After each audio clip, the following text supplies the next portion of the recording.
The criticism is, it is shirk to go to grave and pray there, and have like prayers there and have tawassul there. Then you were very clear when you said that it's not shirk, it's haram leads to shirk. So now the criticism is it's shirk. Why you said it's not shirk, it's haram leads to shirk? This criticism of my view, we have to be again clear here. It's not my view. It is the view of the vast majority of the ummah. What I am saying is the default view of the vast majority of the ummah, which is that sometimes sajda is an act of worship when you do it to Allah subhanahu wa ta'ala, or when you do it to what Allah has commanded you to do. Allah has commanded us to do sajda to Him in the direction of the Kaaba. It becomes an act of worship. Sometimes the same act can become haram and bid'ah, but not shirk. The same goes for calling out to other than Allah subhanahu wa ta'ala. This is the default position of the majority of the ummah. So when a person says, oh, Yasir Qadhi is saying that it is no longer shirk, gently I say, actually this is the position of every single shaykh and alim outside of that one movement that says it is shirk. Many of the ulama, in fact this is the default of the position of the Deoband, the default of Nadwatul Ulama, this is the default of many Azhari mashayikh as well. They say the same thing. Summary of it is, when does asking someone something become the type of dua that is shirky? We all know we can ask someone something. We all know, I can ask you something, right? According to many scholars of Islam, you can ask even the Prophet ﷺ in the grave. This is Ibn Qudama and mainstream ulama. I disagree with this, by the way. But you want to open this door, let's be clear. They said you can ask the Prophet ﷺ to ask Allah Azza wa Jal in the grave. You go to him, and they base this on the verse in the Quran, right? I don't want to get into all of these arguments, but if you want to open this door, don't say Yasir Qadhi says. Say the majority of the ummah says.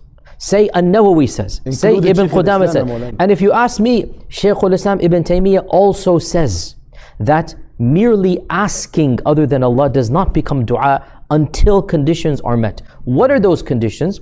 You believe the entity you're asking is able to give you independently. When you think a Nabi or a Wali or an angel is able to grant you forgiveness or rizq or life or death, you have made an ilah other than Allah. This is a Rabb that you are worshipping. It is the essence of shirk. It is shirk.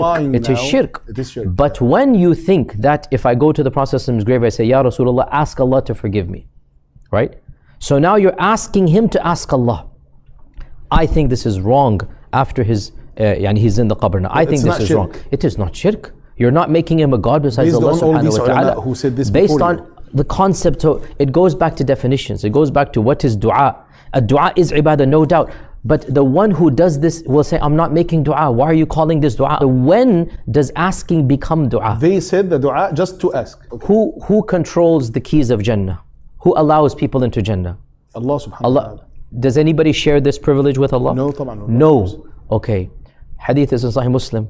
Rafi', the Mawla of the Prophet ﷺ, when the Prophet said, what do you want? What did he say? أسألك مرافقتك في الجنة. أسألك أنت. أسألك نعم. مرافقتك في الجنة.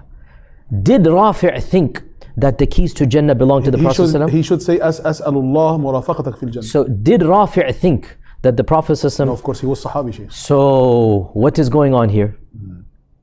The feeling itself, the believing itself. So Rafi' wants the Prophet ﷺ to ask Allah. This is halal in his lifetime. It is halal in his lifetime. Everybody says that. Even the Salafi say it is halal in his lifetime. In his lifetime. The Salafi say once he has moved on to al-alam al-barzakh, it becomes shirk. Others say it's haram.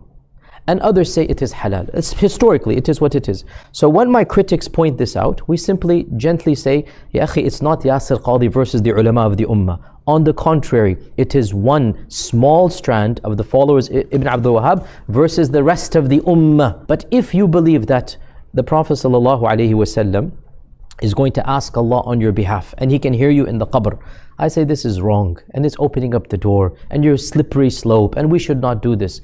But to say it is shirk has repercussions, and it has dangerous repercussions.